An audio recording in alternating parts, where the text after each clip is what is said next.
If you're anything like me, this is how you feel when you see the news. The news we interact with has a direct correlation to our mental health.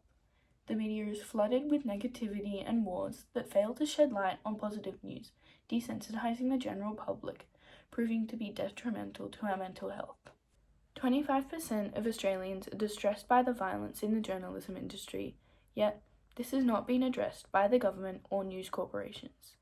The depiction of violence is not monitored in the journalism industry and has presented a glamorization of violent tendencies that takes a toll on Australia's mental health.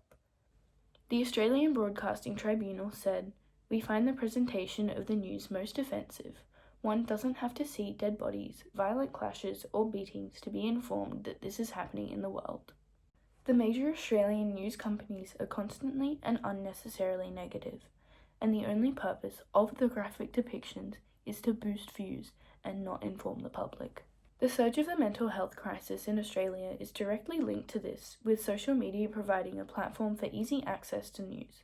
In 1990, around the boom of social media's popularity, 3.5% of the Australian population struggled with mental health issues.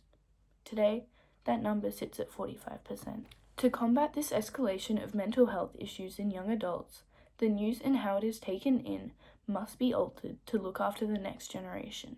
That's why I created Inkwell Collective, a digital platform designed to balance what we see by showcasing positive stories that uplift, inform, and connect us.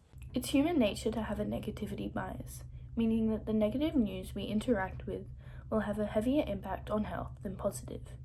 To respond to this, the positive has to outweigh the negative to reduce the damaging effects of mainstream media, being the main principle behind Inkwell Collective.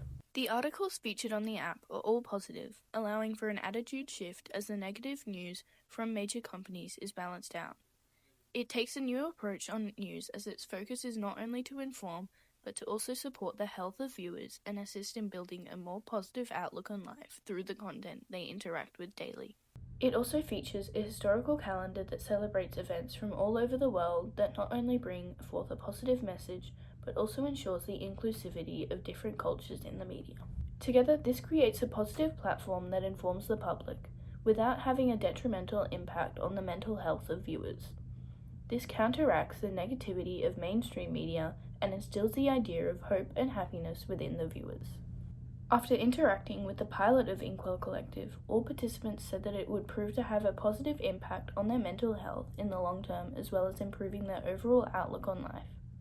The pilot had a high success rate, with all participants enjoying Inkwell Collective, as well as seeing the need in the community for positive news which it presents. Here are some of the responses to the pilot.